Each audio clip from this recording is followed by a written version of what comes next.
పెళ్ళైనా పండగైనా వేడుక ఏదైనా పట్టుచీరల ప్రత్యేక వేదిక వారాహి సిల్క్స్.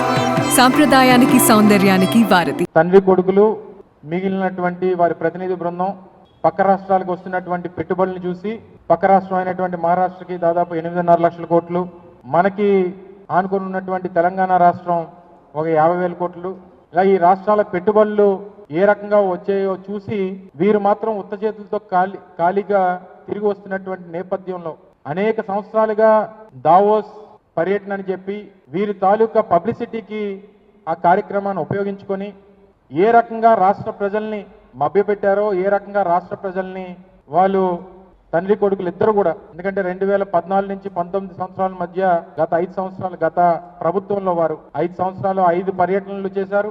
నూతనంగా గత సంవత్సరం అధికారంలోకి వచ్చి ఈ ఏడాది కూడా వారు పర్యటనకు వెళ్ళారు. కేవలం రాజకీయ ప్రసంగాలు, అక్కడ కూడా రాష్ట్ర రాజకీయాలకు సంబంధించినటువంటి విమర్శలు, రాష్ట్ర మంత్రులేమో వాళ్ళ యువరాజుని పౌడుకునేటువంటి ప్రయత్నాలు, అలాగే రాష్ట్రం బ్రాండ్ ఇమేజ్ని ముఖ్యంగా సరే రాష్ట్రంలో రాజకీయాలు మాట్లాడుతున్నారు, రాష్ట్రంలో జగన్మోహన్ రెడ్డి గారిని విమర్శిస్తూ ఉన్నారు, రాష్ట్రం తాలూకా పరిస్థితుల గురించి లేనిపోయినటువంటి అపోహలు సృష్టించేటువంటి మాటలు మాట్లాడుతూ ఉన్నారు. సరే, రాష్ట్రం వరకంటే అందరూ తెలుసుకునేటువంటి అవకాశం ఉంది. కానీ ప్రపంచ వేదికల మీద మీరు వెళ్ళిన దేనికి, మీరు ఇన్ని కోట్లు ఖర్చు పెట్టిన దేనికి, మీరు ఇంత హడావిడి చేసిన దేనికి, దాదాపు 15-20 కోట్ల రూపాయలు ఖర్చు పెట్టి మీరు వెళ్ళి రాష్ట్రం తాలూకా బ్రాండ్ ఇమేజ్ని పెంపొందించాల్సింది పోయి రాష్ట్రం తాలూకా అవకాశాలని వనరుల్ని షోకేస్ చేయాల్సింది పోయి అక్కడ కూడా మీరు వెళ్ళి బ్రాండ్ ఇమేజ్ని దెబ్బతీసేటువంటి ప్రయత్నం చేయడం అనేటువంటిది వైఎస్ఆర్ కాంగ్రెస్ పార్టీ తీవ్రంగా ఖండిస్తూ ఉంది.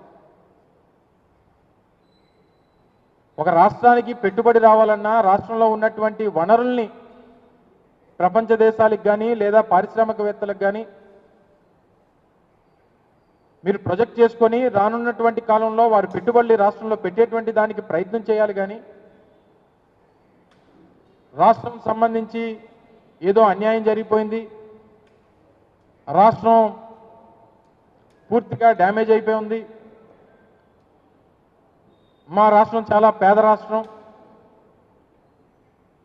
అనేటువంటి ఒక రాంగ్ ఇంటర్ప్రిటేషన్ని రాష్ట్రం గురించి స్వయంగా ముఖ్యమంత్రి గారు ఇవ్వడం అనేటువంటిది చాలా శోచనీయం. సరే, చాలామంది పారిశ్రామికవేత్తలను కలిశారు, చాలా కంపెనీలతో చర్చలు జరిపారు. చివరికి మీరు 4 రోజుల్లో సాధించింది, మీరు ఖర్చు పెట్టినటువంటి ఖర్చు, మీ తాలూకా పర్యటన, మీ తాలూకా పబ్లిసిటీ స్టంట్స్, ఇవన్నీ దేనికి మిగిలాయనంటే ఉత్త చేతులతో ఖాళీగా తిరిగి రాష్ట్రానికి రావడానికి ఉపయోగపడాయనేటువంటిది కనబడతా ఉంది. తీరా మీరు ఇచ్చినటువంటి ప్రెస్ రిలీజుల్లో కానీ,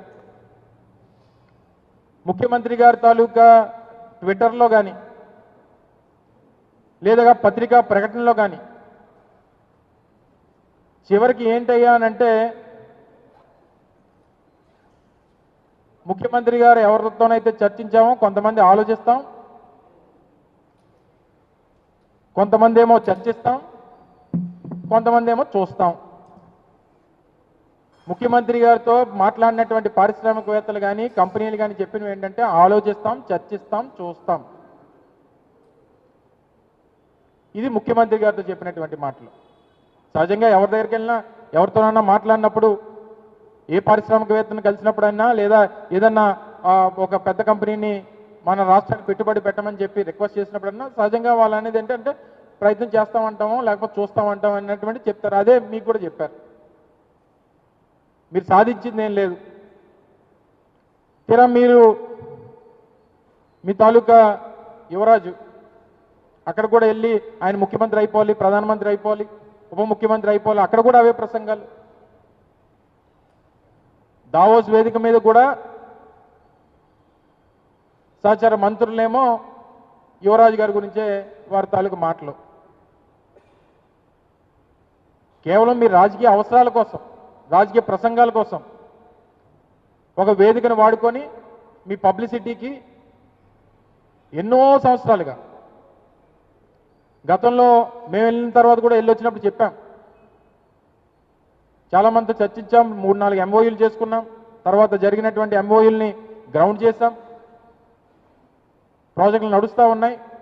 తీరా మీరు చేసింది నిన్న వెళ్ళి చేసింది ఏంటంటే జేఎస్డబ్ల్యూ జిందాల్ వారు రాష్ట్రంలో పెట్టాల్సినటువంటి 3.5 లక్షల కోట్ల రూపాయల పెట్టుబడుల్ని మీరు పెట్టకుండా వాళ్ళు తగిలేశారు బయటికి. ఆ పెట్టుబడి అంతా కూడా ఈరోజు మహారాష్ట్రకు పోయింది. లేనిపోయినటువంటి తప్పుడు ప్రచారం మా మీద చేసి, మా ప్రభుత్వం మీద ఆరోపణ చేసి ఈరోజు 3.5 లక్షల కోట్ల రూపాయలు రాష్ట్రానికి రావాల్సినటువంటి పెట్టుబడుల్ని మీరు తరిమేశారు మొన్న జరిగినటువంటి సదస్సుల ద్వారా. కేవలం రాజకీయపరమైనటువంటి కక్షతో, కేవలం గత ప్రభుత్వంలో వారు పెట్టుబడులు ఈ రాష్ట్రంలో పెడతామన్నారనేటువంటి ఉద్దేశంతో రాష్ట్రానికి మీరు అన్యాయం చేసినటువంటి సందర్భాన్ని ఈరోజు మీ ద్వారా ప్రజలకు తెలియజేస్తా ఉన్నాం. పోనీ అదేమి పొల్యూటింగ్ ఇండస్ట్రీ కాదు, గ్రీన్ ఎనర్జీకి సంబంధించి 3.5 లక్షల కోట్ల రూపాయల పెట్టుబడులు ఈ రాష్ట్రంలో పెడతామని చెప్పి ఆ రోజు జిందాల్ ఆ రోజు అప్పుడు ముఖ్యమంత్రి జగన్మోహన్ రెడ్డి గారితో చర్చించి ముందుకు వస్తే ఈ పెట్టుబడులన్నీ కూడా ఆ రోజు జగన్మోహన్ రెడ్డి గారి హయాంలో వారు ముందుకు వచ్చారనేటువంటి ఉద్దేశంతో నిన్న వారిని తరిమేసేటువంటి కార్యక్రమం చేశారు. అరే కోడిగుడ్డుని నేను సూటిగా ప్రశ్నిస్తున్నా, మీరు మంత్రిగా ఉన్నప్పుడు మీరు ఏం తీసుకొచ్చారు ఆంధ్రాకి? ఏం తీసుకొచ్చారు చెప్పండి. ఇప్పుడు మేము మాకు ఇప్పుడే థ్యాంక్ యూ అన్న 7 నెలల్లో 6,33,568 కోట్ల రూపాయలు పెట్టుబడులు తీసుకొచ్చాము. 4,10,125 మందికి ఉద్యోగాలు కల్పించే పరిశ్రమలు ఆంధ్ర రాష్ట్రానికి ఎన్డీఏ ప్రభుత్వం తీసుకొచ్చింది. అది గర్వకారణం. కాగ్నిసెంట్ గురించి కూడా నేను ట్వీట్ పెట్టా కదా, చూడలేదన్న ట్వీట్? ఎవరు మీకు ఇచ్చిందే, మొన్న ఇచ్చిందే. సాక్షి ఉన్నాడు ఇక్కడ, సాక్షి రాలేదా? ఆయనే రిపోర్టరా? కేసు రాలేదా? సాక్షి ఎవరు లేడా? అరే ఆయనకి ఇద్దాం అనుకున్నానే కాగితం, ఇదన్నా చూడరా భయ్, కళ్ళు తెరువు అని అనుకున్నా. ఇప్పుడు మీరు చూడండి, బాబు గారి డావోస్కి దాదాపు 1997 నుంచి వెళ్తున్నారమ్మా. డావోస్కి వెళ్ళినప్పుడు ఎప్పుడు ఒప్పందాలు చేసుకోం. డావోస్ సెర్చ్ ఇస్తాం, ఇంట్రెస్ట్ ఎవరికి ఎలా ఉందో డిస్కస్ చేసి మళ్ళీ తిరిగి వచ్చిన తర్వాత ఒప్పందాలు చేసుకుంటాం. ఇప్పుడు దీంట్లో మీరు చూస్తే విచిత్రం, ఆసిల్లర్ మిత్తల్ది దీంట్లో ఒప్పందం లేదు. పైన సరే ఆసిల్లర్ మిత్తల్ది 1,35,000 కోట్ల రూపాయలు పెట్టుబడి అనేది ఉంది, కానీ ఆసిల్లర్ మిత్తల్ది ఒప్పందం లేదు, ఎంఓయూ లేదు. మాకు ఎంఓయూ లేదు ఆసిల్లర్ మిత్తల్తో, మాకు ఎలాంటి ఎంఓయూ లేదు. ఎందుకంటే వాళ్ళు అన్నారు ఎంఓయూ ఎందుకు సార్, డైరెక్ట్ వర్క్కి వెళ్దాం అన్నారు. వాడు మమ్మల్ని తప్పబడతారా?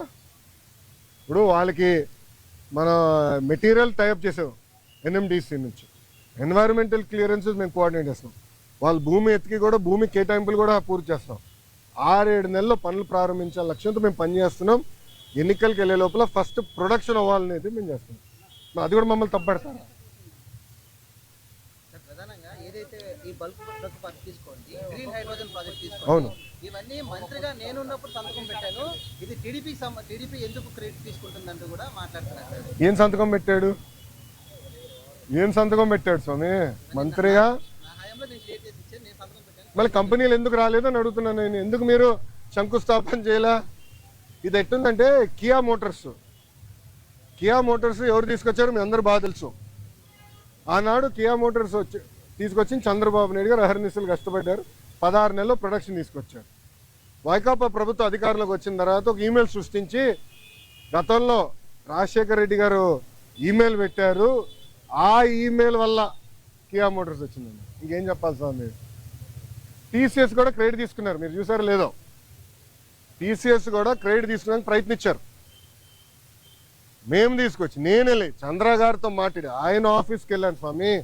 ఆయనతో 45 నిమిషాలు 1-on-1 నేను మీటింగ్ పెట్టుకున్నాను. తర్వాత నా అదృష్టం ఏంటంటే చంద్ర గారు వాళ్ళు మొత్తం మేనేజ్మెంట్ ఇంపార్టెంట్ లీడర్స్ అందరిని పిలిచి నాతో మీటింగ్ పెట్టించారు తెలుసా. అక్కడ క్లీన్ చేసాం మేము. ఇది తాజ్ హోటల్స్ కానివ్వండి, టీసీఎస్ కానివ్వండి, రెన్యూబుల్ ఎనర్జీ కానివ్వండి, అన్నీ. ఇప్పుడు మీరందరూ ఒకటి గుర్తుపెట్టుకోవాలి. మీరందరూ ఒక ప్రశ్న అడిగారు, మహారాష్ట్రకి ఇంత పెట్టుబడి వెళ్తుంది, దానికి కారణం ఏంటో తెలుసా? Consistency in government. అంటే ఒకే ప్రభుత్వం మళ్ళీ మళ్ళీ వచ్చేగల ఏమవుతుందంటే అక్కడున్న పెట్టుబడులు పెట్టే వాళ్ళకి కాన్ఫిడెన్స్. డావోస్లో ఒక పారిశ్రామికవేత్త నేను కలిశాను, మన ఆంధ్ర రాష్ట్రంలో పెట్టుబడి పెట్టాడని. నాకు టైం లేదు బాస్, నాకు ఇంకో ఒక మీటింగ్ పరిగెడుతున్నా, నాతో నడవండి అని చెప్పి మన ఆంధ్ర పెవిలియన్ నుంచి భారత్ పెవిలియన్ వరకు మేము నడుచుకుంటూ వెళ్తున్నాం, ఒక 10 నిమిషాలు వాక్. ఆయన అన్నాడు, నేను జగన్మోహన్ రెడ్డి గారిని ఇదే డావోస్లో కలిసానికి ప్రయత్నించా, చాలామంది అడిగా, కలవనని చెప్పాడు అన్నాడు. ఎందుకన్నాడు, మీరు తెలుగుదేశం పార్టీ హయాంలో పెట్టుబడులు పెట్టారు కదా అంటే మీరు తెలుగుదేశం పార్టీ కంపెనీ, అది వరల్డ్ రినౌండ్ కంపెనీ. కనీసం వాళ్ళ సమస్యలు పరిష్కరించేదానికి గత ముఖ్యమంత్రి గారు కానీ ఇండస్ట్రీస్ మంత్రి కానీ కలవలేదు. నేను మంత్రి అయిన ఐటీ వాళ్ళతో మీటింగ్ పెట్టా, వాళ్ళు కూడా చెప్పారు కదా మీటింగ్లో, ఫస్ట్ టైం గత 5 సంవత్సరాలు ఫస్ట్ టైం ఐటీ ఇండస్ట్రీతో మీటింగ్ పెట్టేది మీరు ఒక్కరే అని. ప్రజలు కూడా ఆలోచించాలి. ఈరోజు గుజరాత్లో 5వ బీజేపీ ప్రభుత్వం ఏర్పడింది గుజరాత్లో. దానివల్ల మీరు చూస్తే గుజరాత్ ఏమో స్పీడ్గా అభివృద్ధి కార్యక్రమాలు ముందరికెళ్తుంది. మహారాష్ట్ర కన్సిస్టెంట్గా మళ్ళీ ప్రభుత్వం వచ్చింది. సో కన్సిస్టెన్సీ ఉండే గల పెట్టుబడులు పెట్టేదానికి పారిశ్రామికవేత్తలు ముందరికి వస్తున్నారు, వాళ్ళు పెట్టుబడులు పెడుతున్నారు, ముందరికి వెళ్తున్నారు.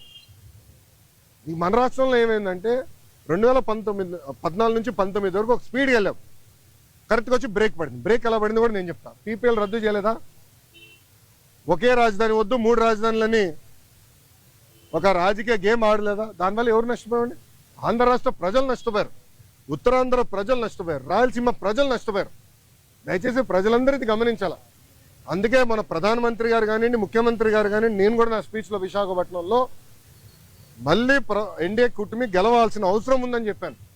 మాకు ఇంకా 4 సంవత్సరాలు 5 నెలలు ఉంది ఎన్నికలకి, 4 సంవత్సరాలు 4 నెలలు 5 నెలలు ఉంది ఎన్నికలకి. ఎందుకంటున్నానంటే కన్సిస్టెన్సీ ఆఫ్ గవర్నమెంట్ ఉంటేనే కాన్ఫిడెన్స్ ఉంటుంది. డావోస్లో చాలా మంది నన్ను అడిగిన ఒక ప్రశ్న ఏంటి తెలుసా, మీరు బాగున్నారు, చంద్రబాబు నాయుడు గారు మేము నమ్ముతాం, కానీ జగన్మోహన్ రెడ్డి అనే వ్యక్తి గెలవడానికి గ్యారంటీ మీరు ఇస్తారా అని అడిగారు. గతంలో మేము చాలా ఇబ్బంది పడ్డాము, మళ్ళీ జగన్మోహన్ రెడ్డి గెలవడానికి గ్యారంటీ ఏంటని అడుగు. అమర్ రాజా బ్యాటరీ మీకు అందరు తెలుసు కదా, అమర్ రాజా బ్యాటరీ ఒక brand. Amar Raja battery corporate headquarters Chittoor జిల్లాలో ఉంటుంది. వాళ్ళు కట్టే పన్నులో ఇన్కమ్ ట్యాక్స్లో ఆంధ్ర రాష్ట్రానికి ఎక్కువ భాగం వాటా వస్తుంది, ఎందుకంటే వాళ్ళ హెడ్ క్వార్టర్స్ ఆంధ్ర రాష్ట్రం. ఆంధ్ర రాష్ట్రంలోనే highest tax payer Amar Raja battery. ఆ అమర్ రాజా బ్యాటరీని వేధించలేదా గత ప్రభుత్వం? ఇదే కోడిగుడ్డుని అడుగుతున్నా, నువ్వు వేధించలేదా? సైకోని అడుగుతున్నా, నువ్వు వేధించలేదా? లేబర్ రేట్ చేయించావు, పొల్యూషన్ రేట్ చేయించావు, అది మా సొంత జిల్లాలో ఉంది. 30 సంవత్సరాల నుంచి మా జిల్లాలో ఉంది, ఒక్కరికి లెడ్ పాయిజనింగ్ అవ్వలేదు స్వామి 30 సంవత్సరాల్లో. ఎందుకంటే వాళ్ళు highest ethics, highest standards maintain చేసే పరిస్థితి.